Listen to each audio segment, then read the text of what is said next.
I have a partner, his name's Rick Allen, and we sort of got together in the 80s, and a lot of these bikes, these old Harleys, were going overseas, and we thought there was a need here to keep them for historic purposes and people to enjoy, and so that's what got us started into having a museum. It started basically around 1993. We decided beforehand we didn't really want to charge because we wasn't doing this for the money, just for the enjoyment of people. So we put a cafe downstairs, which is a draw. A lot of people want somewhere to ride, and they'll come here, and they'll come here many times since we're free and bring their family and friends. So that's a growing point, and that's what pays for having a museum here.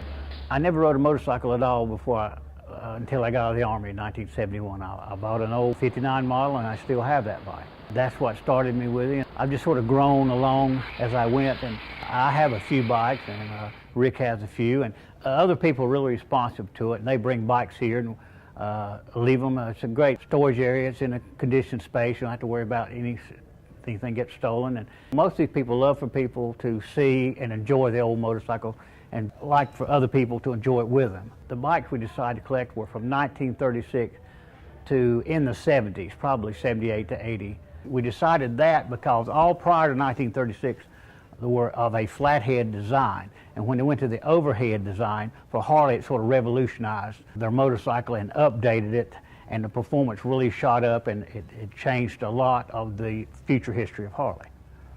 There's about 3 or 4 of them mine here.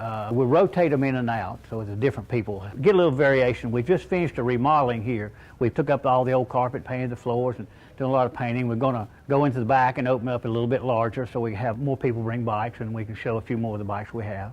We have some of them fully restored, or we'll have some that are just totally rusty but original. When they're that way, you don't restore them because they'll lose their historic value if you do. So we try to get them going as they are, regardless of condition, for historical purposes. Of course, we do have a Captain America here, which is the bike that a lot of people recognize or relate to motorcycling because of the movie Easy Rider. Believe it or not, I've looked on my guest list, and we've had people from all 50 states and at last count 28 countries. So the Harley draw is worldwide easily, and since we don't really have a budget here since we're free, it's word of mouth quite often, and a lot of people from a lot of places come to see the old Harleys. There's just not many exhibits around, so we're the really only one open in North Carolina at the moment.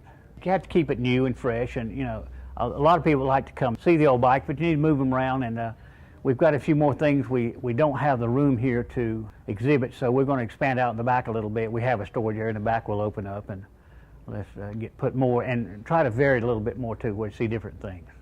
I've seen the history of the Harley grow. The old people here that we are actually showcasing, the older type bikers, they actually created the history. They're not all like the bikers of today or the people. In the last few years, people have tried to buy into the culture, and it's changed a lot. And the history of the Harley has changed so much.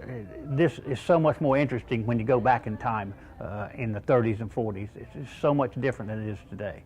For me, it's not just about the motorcycle itself. It's about the people and the lives, and they're an interesting type of people. A lot of free-spirited people here, and they're not your norm. They're all good people, but they're just a little different.